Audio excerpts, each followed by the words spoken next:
ثقفوكم يكونوا لكم أعداء ويبسطوا إليكم أيديهم وألسنتهم بالسوء وودوا لو تكفرون۔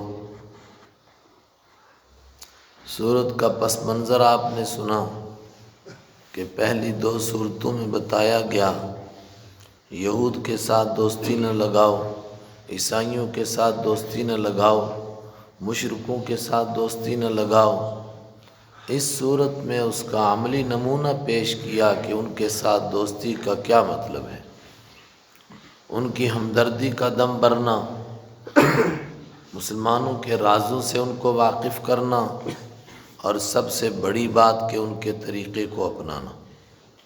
یا ایھا الذین آمنوا، اے وہ لوگوں جو ایمان لائے ہو، جیسے اللہ تعالیٰ مخاطب کرتا ہے، بلا رہا ہے، او لوگوں جو مسلمان ہو چکے ہو، جو ایمان لا چکے ہو، سنو، لا تتخذوا عدوی، مت بناؤ عدوی میرے دشمن کو، وعدوکم اور اپنے دشمن کو۔ یہ میرے بھی دشمن ہیں اور تمہارے بھی دشمن ہیں۔ اگر میرے دوست ہوتے تو مجھے مانتے، اگر تمہارے دوست ہوتے تو پھر جو آئندہ باتیں بیان کی جا رہی ہیں وہ نہ ہوتی۔ اللہ کا دشمن کون ہے؟ ہر وہ شخص جو اللہ کے نظام کو، اس کے قانون کو، اس کے ضابطے کو، اس کے احکام کو نہیں مانتا ہے۔ ورنہ دنیا کا ہر شخص، ہر فرقے والا، ہر مذہب والا کہتا ہے میں مانتا ہوں اللہ کو تو مانتا ہے، مگر اللہ کے احکام کو نہیں مانتا، اللہ کی کتاب کو نہیں مانتا، اس کتاب میں جو کچھ کہا گیا ہے اس کو نہیں مانتا۔ اور بے شک وہ کہتا رہے میں خدا کو مانتا ہوں، مگر اللہ کہتا ہے یہ میرا دشمن ہے۔ عدوی میرا دشمن، وعدوکم اور اپنا دشمن، مت بناؤ ان کو اولیاء دوست۔ تلقون الیہم بالمودہ، کیا دوستی ہے؟ تلقون پیش کرتے ہو تم الیہم ان کی طرف، بالمودہ محبت کو، محبت کے پیغامات پیش کرتے ہو۔ وقد کفروا بما جاءکم من الحق، حالانکہ وہ انکار کر چکے ہیں اس سچے دین کا، جاءکم جو تمہارے پاس آیا، حق جو سچا دین تمہارے پاس آیا اس کو تو انہوں نے ٹھکرا دیا۔ آج کے بھی غیر مسلم کہتے ہیں اللہ کو ہم بھی مانتے ہیں، کہاں مانتے ہیں؟ اور بے دین مسلمان بھی کہتا ہے میں خدا کو مانتا ہوں، کہاں مانتا ہے؟ اللہ کہہ رہا ہے جھوٹ بول رہا ہے۔ قد کفروا انکار کر چکا ہے جو سچا دین تمہارے پاس آیا۔ اگر دین کو مانتا ہوتا تو اللہ کے قانون کو بھی مانتا، اللہ کے نظام کو مانتا، اس کے ضابطے کو مانتا، اس تنہا مالک کی عبادت کرتا۔ یخرجون الرسول وایاکم، کہاں مانتے ہیں اللہ کو؟ مکہ کے کافر بھی اللہ کو مانتے تھے، عبداللہ نام رکھتے تھے، میں نے کہا کہ حج بھی کرتے تھے، عمرہ بھی کرتے تھے، اپنے حساب سے نماز بھی پڑھتے تھے۔ سورہ انفال میں مگر کیا نماز پڑھتے تھے؟ تالیاں مارتے تھے، سیٹیاں مارتے تھے، کہتے تھے یہ نماز ہو رہی ہے، اپنے طریقے سے مانتے تھے، لیکن فرمایا وہ ماننا معتبر نہیں ہے۔ جب تک مجھے اس طرح نہ مانوں جس طرح میں کہہ رہا ہوں مجھے مانوں، مجھے ماننا ہے تو میرے رسول کو مانو، مجھے ماننا ہے تو میرے رسول کے طریقوں پر چلو۔ یخرجون الرسول، یہ تو نکالتے ہیں رسول کو، حضرت رحمت عالم صلی اللہ علیہ وسلم کو، وَإِيَّاكُمْ اور تم کو بھی نکالتے ہیں۔ اور جرم کیا ہوا؟ ملک بدر کر دیا، جلا وطن کیا۔ کس جرم پر؟ ان تؤمنوا باللہ ربکم، صرف اس وجہ سے کہ تم ایمان رکھتے ہو اللہ پر، ربکم جو تمہارا رب ہے۔ یہ کوئی جرم تو نہیں ہے؟ تو اے ایمان والو، اگر تم اللہ کو مانتے ہو، نمازیں پڑھتے ہو، روزے رکھتے ہو، پھر اللہ کے دشمنوں سے بھی دوستیاں لگاتے ہو۔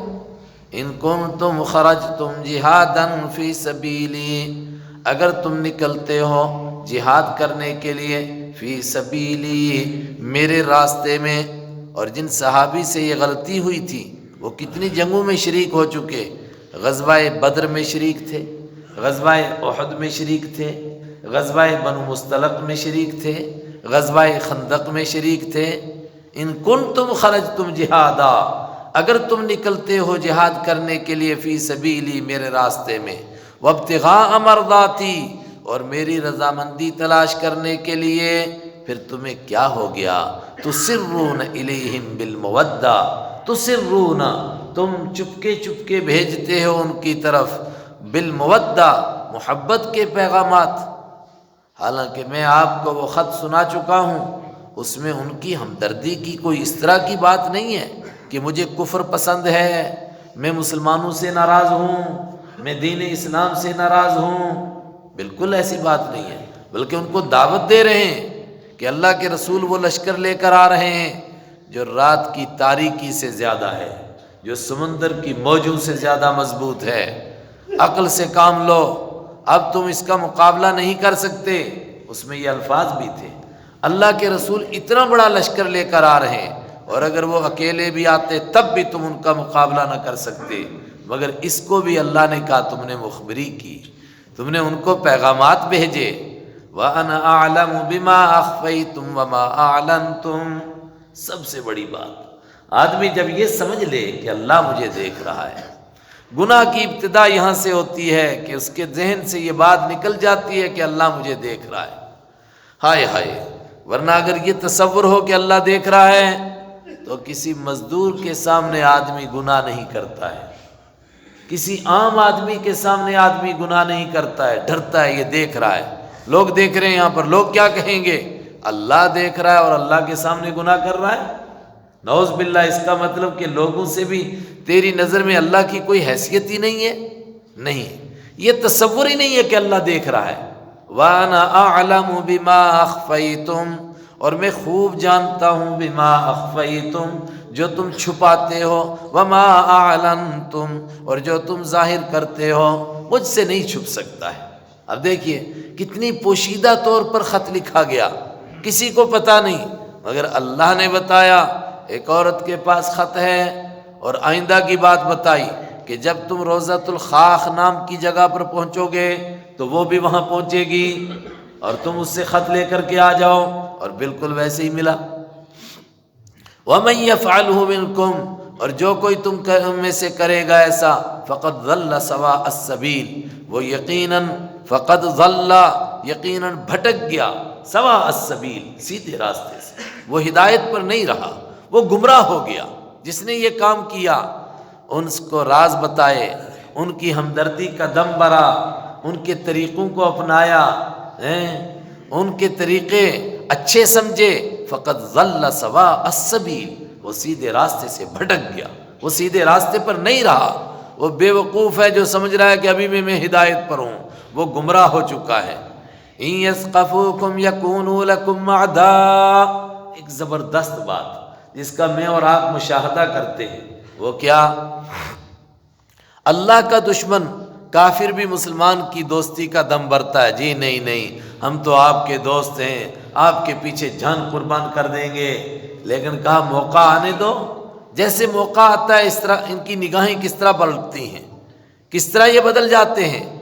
حضرت حاتب بن ابی بلتہ خط لکھ رہے تھے مکہ والوں کو کہ شاید مجھ پر رعایت کریں گے، کیا رعایت کریں گے؟ ان یثقفوکم، اگر وہ پا لیں گے کم، تم کو، یکونوا لکم اعداء، وہ تمہارے دشمن ہو جائیں گے۔ موقع ملے ان کو، تم ان کے ہاتھ چڑھ جاؤ، پھر دیکھو کیا ہوگا۔ یکونوا لکم اعداء، وہ تمہارے دشمن ہوں گے۔ ویبسطوا الیکم ایدیہم، ویبسطوا، اور چلائیں گے وہ الیکم تم پر، ایدیہم اپنے ہاتھوں کو بھی، والسنتہم اور اپنی زبانوں کو بھی۔ موقع ملے گا ہاتھ چلائیں گے، جب ان کو موقع ملے، جہاں کہیں موقع مل جائے، والسنتہم اور اپنی زبانوں کو چلائیں گے، تمہیں لعنت کریں گے، گالیاں دیں گے، تمہاری برائیاں بیان کریں گے، تم ان کی دوستیاں لگاتے ہو، ان کے ساتھ دوستیوں کے دم بھرتے ہو، اور ان کو اپنے راز بتاتے ہو، اور ان کے طریقے اپناتے ہو، اور ان کو دوست سمجھتے ہو۔ ان کا حال کیا ہے؟ اگر تم مل جاؤ ان کو، یبسطوا الیکم، تمہارے اوپر اپنے ہاتھ بھی چلائیں اور اپنی زبانیں بھی چلائیں گے، بالسوء، برائی کے ساتھ۔ وَوَدُّوا لَوْ تَكْفُرُونَ، اور وہ چاہتے ہیں کہ تم بھی کافر بن جاؤ۔ یہ بہت بڑی بات ہے۔ ہر کافر یہ سمجھتا ہے، وہ اسی لیے دوستی لگا رہا ہے کہ کسی طرح مسلمان بھی کافر بنے۔ یہودی کا بھی یہی پلان ہے، یہی مشن ہے۔ عیسائی کا بھی یہی مشن ہے کہ کسی طرح یہ بھی کافر بن جائے، ہم اکیلے کیوں جائیں جہنم میں، یہ بھی ہمارے ساتھ جائے۔ ہائے ہائے، وَوَدُّوا لَوْ تَكْفُرُونَ، اور وہ چاہتے ہیں کہ تم بھی کافر بنو۔ یہودیوں کا بھی یہی، عیسائیوں کا بھی یہی، اور دنیا بھر کے کافروں کا بھی یہی منصوبہ، یہی پلان، یہی فکر ہے۔ وَوَدُّوا لَوْ تَكْفُرُونَ، اور وہ پسند کرتے ہیں لَوْ تَكْفُرُونَ، کاش کہ تم بھی کافر بن جاؤ۔ ایک ہی فکر ہے ان کو، کسی طرح تم اپنے دین سے ہٹ جاؤ۔ لَن تَنفَعَكُمْ أَرْحَامُكُمْ وَلَا أَوْلَادُكُمْ يَوْمَ الْقِيَامَةِ۔ بہت بڑی بات۔ انسان کیوں اس طرح دین پر کمزور ہو جاتا ہے؟ کیوں کافروں سے دوستی لگاتا ہے؟ کیوں ان کے طریقوں کو، ان کی شکلیں بناتا ہے، ان کی صورتیں بناتا ہے، ان کی سیرتیں بناتا ہے؟ اللہ کے پیغمبر کی صورت نہیں اس کو پسند آتی، اللہ کے نبی کی سیرت اس کو نہیں پسند آتی۔ کیا وجہ ہے؟ اور کوئی وجہ نہیں۔ آدمی اپنے دوستوں کو نبھاتا ہے، رشتہ داری کو نبھاتا ہے، اپنے بچوں کے مستقبل سے محبت ہے اس کو، وہ سوچتا ہے کہیں ایسا مسئلہ نہ ہو جائے کہ کل میرے بچے کے لیے مسائل کھڑے ہو جائیں، میری اولاد کے لیے مشکلیں پیدا ہو جائیں۔ یہ سب کچھ اس لیے کرتا ہے۔ حضرت حاتب بن ابی بلتہ رضی اللہ تعالیٰ عنہ نے وہ خط بھی کس لیے لکھا تھا؟ بولو نا، سو گئے؟ بچوں کے لیے سو گئے ہیں، جاگ رہے ہیں؟ پتہ نہیں کیا ہو گیا ہے، علم کا ذوق نہیں ہے، تھوڑی دیر بیٹھتے ہیں اس میں بھی نیند آ جاتی ہے۔ ہائے ہائے، کس لیے خط لکھا تھا؟ کہ میرے بچے ہیں مکہ میں، ایسا نہ ہو کہ جب مسلمان وہاں پہنچے فتح مکہ کے دن تو گھمسان کی جنگ ہو جائے، اور گھمسان کی جنگ میں وہ کیا کریں گے؟ جو بے یار و مددگار بیچارے بے سہارے مسلمان ملیں گے ان کو قتل کرنا شروع کر دیں گے، ذبح کرنا شروع کر دیں گے، تو میں ان پر تھوڑا احسان کروں، شاید مجھے معاف کر دیں۔ فرمایا یہ معاف کریں گے؟ اگر ان کو موقع مل گیا تو تم کتنی بھی دوستی لگاؤ ان سے، کبھی معاف نہیں کریں گے۔ بار بار تم تجربہ کر چکے ہو، بار بار دیکھ چکے ہو۔ لیکن حکیم کیا سادہ ہیں، بیمار ہوئے جس کے سبب اسی عطار سے پھر دوا لیتے ہیں، پھر وہی طریقہ اپناتے ہیں۔ اور بالکل ایسا ہی ہوا۔ مکہ میں جب جنگ لگی، کسی نے کسی کی رعایت رکھی؟ یہ تو اللہ کا کرم تھا کہ حضرت رسول اکرم صلی اللہ علیہ وسلم کا منصوبہ کیسا تھا، عقل دنگ رہتی ہے۔ اس پر تو گورو نے لکھا ہے کہ اتنی بڑی پلاننگ آج تک کائنات میں نہیں ہو سکی ہے۔ مکہ والے ذرا سا ہلتا ہیں، ادھر ادھر چلتے ہیں تو مدینہ میں اطلاع مل جاتی ہے، یہ پلان بن رہا ہے، یہ منصوبہ بن رہا ہے۔ اور اللہ کے حبیب صلی اللہ علیہ وسلم 10,000 کا لشکر لے کر آتے ہیں، 500 کلومیٹر کا سفر کرتے ہیں، صرف مکہ سے 30 کلومیٹر پیچھے رہتے ہیں، تب مکہ والوں کو پتہ چلتا ہے۔ اور وہ بھی پتہ کیسے چلا؟ حالانکہ وہ خاموش بیٹھے ہوئے تھے، انہوں نے جب معاہدے کو توڑا صلح حدیبیہ کے تو وہ گھبرا رہے تھے کہ کسی وقت بھی ہم پر حملہ ہو سکتا ہے۔ ابو سفیان، معبد خزائی اور دوسرے ان کے سردار، وہ رات کو سوتے نہیں تھے، ساری رات پھرتے رہتے تھے جنگلوں میں کہ کہیں کوئی ہم پر حملہ ہونے کا مسئلہ تو نہیں ہے۔ اور جس دن ان کو اطلاع ملی، کیسے اطلاع ملی؟ آپ صلی اللہ علیہ وسلم نے مکہ سے چند کلومیٹر پیچھے مر الزہران کے اوپر پڑاؤ ڈالا ہوا تھا، رات کو اچانک بہت زیادہ آگ نظر آئی۔ اللہ کے حبیب صلی اللہ علیہ وسلم نے حکم دیا تھا کہ ہر شخص اپنے ڈیرے پر الگ آگ جلائے، بلکہ اگر ہو سکے تو 2 جگہ جلا لے۔ اور اس میں بھی کیا راز تھا؟ اللہ کے حبیب صلی اللہ علیہ وسلم، اللہ نے کیا ذہانت عطا فرمائی تھی آپ کو۔ ابو سفیان نے دیکھا یہ کیا ہے، گھبرا گیا، اس نے کہا اتنی آگ کیسے جل رہی ہے، یہ تو ایسا لگ رہا ہے جیسے ستارے آسمان سے زمین پر آ گئے۔ معبد خزائی نے کہا کہ یہ قبیلہ بنو خزاع کے ڈیرے لگے ہوئے ہیں، وہ خانہ بدوش قسم کے لوگ تھے، جنگلوں میں پھرتے رہتے تھے، کہا ان کے ڈیرے لگے ہیں۔ انہوں نے کہا تیرا بیڑا غرق، اتنے لوگ کہاں سے آ گئے؟ وہ یہ وہ نہیں ہیں، ابھی یہ پریشان تھے، قریب قریب جا رہے تھے، دیکھیں یہ چکر کیا ہے، ہو کیا رہا ہے۔ حضرت عباس رضی اللہ تعالیٰ عنہ ایمان لا چکے تھے، رات کی اندھیری تھی، لیکن ان کی آپس کی گفتگو سن کر کے حضرت عباس نے ابو سفیان کی آواز پہچان لی۔ حضرت عباس نے کہا، او ابو سفیان، او عقل کے ناخن لے، یہ بنو خزاع کے ڈیرے نہیں ہیں، یہ حضرت محمد عربی صلی اللہ علیہ وسلم کا لشکر ہے، کیا اب بھی وقت نہیں آیا کہ تو عقل سے کام لے؟ تو کیا اب بھی نہیں سمجھے گا؟ اور اس کے بعد اس کو کہا، جلدی جلدی میری خچر پر بیٹھ جا میرے پیچھے، اس سے پہلے کہ تیری گردن اڑا دی جائے۔ حضرت عباس اس کو لے کر کے دوڑ رہے تھے حضور صلی اللہ علیہ وسلم کی طرف۔ حضرت عباس بھی اسی سفر میں ایمان لائے ہیں، اور راستے میں حضرت مختلف لوگ ملتے تھے اور وہ دیکھتے تھے کوئی اجنبی آدمی ہے، جتنے سیکورٹی والے تھے، لیکن جب حضرت عباس کو دیکھتے تھے تو وہ کہتے تھے بھئی حضور کے چاچا ہیں، کوئی نہ کوئی جاننے والا بندہ ہوگا۔ لیکن حضرت عمر کے پاس سے جب گزرے، حضرت عمر رضی اللہ تعالیٰ عنہ نے دیکھ لیا، اس نے کہا، یا اللہ اکبر، ھذا عدو اللہ، یہ خدا کا دشمن ابو سفیان، یہ تو ہمارے قبضے میں ہے، یہ کدھر جا رہا ہے؟ یہ اس کے پیچھے دوڑے۔ حضرت عباس نے تیزی سے خچر دوڑائی اور حضور صلی اللہ علیہ وسلم کے خیمے تک پہنچ گئے اور عرض کیا کہ میں نے ابو سفیان کو پناہ دے دی ہے۔ فرمایا، جس کو تم نے پناہ دی اس کو اللہ کے رسول نے بھی پناہ دے دی۔ حضرت عمر نے عرض کیا، حضرت یہ بغیر کسی پناہ کے ہمارے قبضے میں آ گیا ہے۔ کہا، عباس اس کو پناہ دے چکا ہے، اب نہیں اس کو قتل کر سکتے۔ کیا پلاننگ کہ حضرت رسول پاک صلی اللہ علیہ وسلم کی بالکل مکہ کے پاس پہنچ کے 10,000 کا لشکر لے کر، اور راستے میں 8 دن لگے، پڑاؤ ڈالے، کھانے کھائے، لشکر دوڑے، اس سے گرد و غبار اڑتی ہوگی مگر کسی کو پتہ نہیں چل رہا ہے۔ اور یہ مکہ والے تمام سردار پریشان، رات بھر تلاش کرتے رہتے ہیں، لیکن اللہ نے نہیں اطلاع لگنے دی۔ فرمایا، تم ان کو راز بتاتے ہو صرف اپنے بچوں کی حفاظت کے لیے، لن تنفعکم ارحامکم۔ میں اور آپ بھی اس کے لیے دیکھیں کتنے گناہ ہم کرتے ہیں، کہتے ہیں بچے نہیں مانتے۔ یہ الو کا چرخا موبائل لا کر کے چھوٹے چھوٹے بچوں کو دیا اور انہوں نے اپنا بیڑا غرق کیا۔ یہ اس کرونے کے دور میں تو جو تباہی مچائی اس نے، وہ ہر بندے کو معلوم ہے۔ لن تنفعکم ارحامکم، بچوں کو خوش کرنا چاہتے ہو، نہیں کام آئے گی، تم کو، ارحامکم، تمہاری رشتہ داریاں نبھاتے ہو، برادری نبھاتے ہو، کچھ کام نہیں آئے گی۔ ولا اولادکم، اور نہیں کام آئے گی تمہاری اولاد، کب؟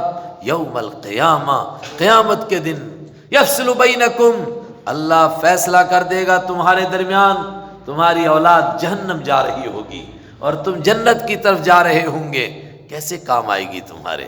ایک جنت میں جا رہا ہے، ایک جہنم میں جا رہا ہے۔ واللہ بما تعملون بصیر، اور تم جو کچھ کرتے ہو وہ سب اللہ تعالیٰ دیکھ رہا ہے۔ اللہ اکبر۔ حضرت رحمت عالم صلی اللہ علیہ وسلم نے امت کو ایک سبق دیا، فرمایا جب بھی دنیا کے اعتبار سے دیکھنا ہو تو اپنے سے کمزور کو دیکھو، مال کے اعتبار سے اپنے سے کمزور کو دیکھو گے، شکر کے جذبات پیدا ہوں گے، اور اپنے سے بڑوں کے بڑے کو دیکھو گے تو حضرت تھانوی رحمۃ اللہ علیہ نے فرمایا، مالداروں کے گھروں میں باتھ روم میں پیشاب کرنے بھی نہ جاؤ، ان کو دیکھ کر کے تم کو بھی تکبر پیدا ہو جائے گا، بیت الخلاء سے بھی تکبر پیدا ہوگا۔ غریبوں کے جھونپڑے دیکھو ان کا کیا حال ہے۔ حضرت شیخ سعدی رحمۃ اللہ علیہ نے فرمایا کہ میں اس حدیث پر غور کر رہا تھا، ایک دن مسجد سے باہر نکلا، جوتے گم ہو گئے، تو بڑا ہی دل میں دکھ ہوا، تو میں نے کہا یا خدا میں تیری نمازیں پڑھوں اور میرے جوتے بھی پیچھے سے گم ہو جائیں، تو اچانک ایک آدمی دیکھا جس کو پاؤں ہی نہیں تھے، وہ گھسٹ رہا تھا۔ دیکھا کتنے لوگوں کو پاؤں نہیں ہوتے، کس طرح ہاتھوں کے بل چلتے ہیں، اسی طرح باتھ روم میں جاتے ہیں، پھر بیچارے اسی طرح کھانا کھاتے ہیں۔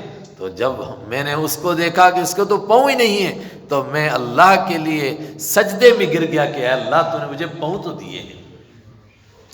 فرمایا مال دنیا کے اعتبار سے دیکھنا ہو تو چھوٹوں کو دیکھو، غریبوں کو دیکھو، اپنے سے کمزوروں کو دیکھو، ان کا کیا حال ہے۔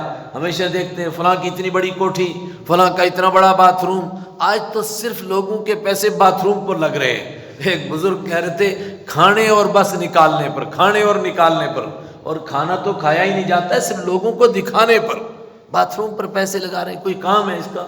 وہی ایک باتھ روم کے اندر 30 ہزار کی ٹوٹی، 1 لاکھ کی ٹوٹی لگائی ہے، 30 روپے کی ٹوٹی بھی تو وہی پانی دیتی ہے، پھر 1 لاکھ کی لگانے کا کیا فائدہ ہے؟ ہائے ہائے ابھی آپ نے سنا تھا نا، وہ پیچھے جب وہ گرفتار ہوا، کہا جی اس کے باتھ روم میں سونے کی ٹوٹیاں لگی ہوئی تھیں، کچھ کام آئی اس کے؟ اللہم احفظنا۔ اور دین کے اعتبار سے دیکھنا ہو تو اپنے سے بڑے کو دیکھو، یہ مت سوچو کہ دیکھو میں تو فجر کی نماز تو کم سے کم پڑھتا ہوں اور فلاں تو ہے وہ فجر کی بھی نہیں پڑھتا ہے، اور کوئی کہے کہ چلو میں ظہر کی پڑھ لیتا ہوں، فجر میں تو اٹھتا ہی نہیں ہوں میں، چونکہ رات 2 بجے سوتا ہوں، تو پھر کہاں ظہر تک آنکھ کھلتی ہے، ظہر کے وقت جاگتا ہوں، اور فلاں آدمی تو ظہر کی بھی نہیں پڑھتا ہے۔ فرمایا نہیں، دین کے اعتبار سے دیکھنا ہو تو اپنے سے بڑے کو دیکھو۔ وہ دیکھو آپ فجر کی نماز پڑھنے پر فخر کر رہے ہو، تو جو ساری رات جاگتا رہا اس کا کیا مسئلہ ہے؟ اس کو کیا دیکھ رہے؟ اس کو نہیں دیکھتے ہو؟ دین کے اعتبار سے دیکھنا ہو تو اپنے سے بڑے کو دیکھو۔ فرمایا اگر تم کو یہ دیکھنا ہو کہ اللہ کے دین کو قبول کرنے کے بعد انسان کے تعلق دوسروں کے ساتھ کیسے ہونے چاہیے تو ابراہیم علیہ السلام کو دیکھو۔ تنے تنہا وزیر کے بیٹے ہیں، اللہ اکبر، اکیلے ایمان والے ہیں پورے عراق کے اندر، اور پوری قوم بے دین ہے، صرف ان کی اہلیہ حضرت سارہ ایمان لائی ہیں اور حضرت لوط علیہ السلام ایمان لائے ہیں، اس کے علاوہ پورا ملک کافروں کا ہے۔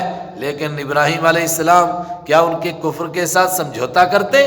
کیا ان سے ڈر کر کے کہا ہو کہ چلو میں بھی تمہاری طرح بن جاتا ہوں؟ جی بڑا حالات بڑے خراب ہیں مفتی صاحب، آپ کو نہیں پتہ ہے آج کل کون سنتوں پر عمل کر سکتا ہے؟ فرمایا وہ دیکھو ابراہیم علیہ السلام کر سکتے ہیں۔ قد کانت لکم اسوۃ حسنۃ فی ابراہیم، تمہارے لیے حضرت ابراہیم علیہ السلام میں بہترین نمونہ ہے، والذین معہ، اور جو ان کے ساتھ ایمان لائے تھے ان کو دیکھو، ان کو اپنے لیے نمونہ بناؤ، ان کو اپنے لیے آئیڈیل بناؤ۔ اذ قالوا، اس منظر کو تو یاد کرو جب انہوں نے کہا تھا لقومہم، اپنی قوم سے، انا براء منکم، ہم تم سب سے بری ہیں، بھاڑ میں جائے برادری، ہمیں نہیں کچھ لینا دینا تم سے، جو اللہ کے دین کا دشمن وہ ہمارا دشمن ہے۔ انا براء منکم، ہم تم سب سے بری ہیں، ومما تعبدون، اور جن کی تم پوجا کرتے ہو، کہتے تھے یہ ماتا بڑی شکتی والی ہے، وہ بابا بڑی شکتی والا ہے، کہا ان سب کی شکتی بھاڑ میں جائے، ہم ان سے نہیں ڈرتے ہیں، ان سے ہم بری ہیں۔ ومما تعبدون، اور جن کی تم پوجا کرتے ہو ان سب سے ہم بری ہیں، من دون اللہ، اللہ کو چھوڑ کر جن کی تم پوجا کرتے ہو۔ بات پوری ہو گئی، لیکن اتنے پر نہیں، وَكَفَرْنَا بِكُمْ، اور ہم نے انکار کر دیا ہے تمہارا، ہم تمہارے ساتھ نہیں نبھ سکتے ہیں۔ وَبَدَا بَيْنَنَا، اور اعلان ہو چکا ہے ہمارے درمیان، وَبَيْنَكُمْ، اور تمہارے درمیان، الْعَدَاوَةُ، دشمنی کا، وَالْبَغْضَاءُ، اور بغض کا، ظاہر ہو چکی ہے دشمنی اور بغض، إِلَى حَدٍّ، کہاں تک؟ ابدا، ہمیشہ کے لیے، حتیٰ تؤمنوا باللہ وحدہ، یہاں تک کہ تم اکیلے اللہ کو مان لو۔ جب تک اس تنہا اللہ کو نہ مانوں ہماری تمہاری دوستی نہیں چل سکتی ہے۔ کیسے دوست بنائے تم کو؟ الا قول ابراہیم، مگر ابراہیم علیہ السلام کی وہ بات جو انہوں نے اپنے والد سے کہی تھی، لاستغفرن لک، میں آپ کے لیے بخشش کی دعا مانگوں گا، لیکن ساتھ ہی کہا تھا وما املک لک، اور میں مالک نہیں ہوں تیرے لیے، من اللہ، اللہ کے مقابلے میں، من شیء، کسی چیز کا، ربنا، اے ہمارے رب، علیک توکلنا، تجھ پر ہی ہم نے بھروسہ کیا، وَإِلَيْكَ أَنَبْنَا، اور تیری طرف ہی ہم متوجہ ہو گئے، وَإِلَيْكَ الْمَصِيرُ، اور تیرے پاس ہی لوٹ کر جانا ہے۔ انسان کو اگر دیکھنا ہو کہ کس طرح دیندار بننا ہے، فرمایا یہ ابراہیم علیہ السلام تمہارے سامنے ہے، ان کے جیسے بنو۔ ابھی یہ آیت باقی رہی، اس کی تفسیر انشاءاللہ کل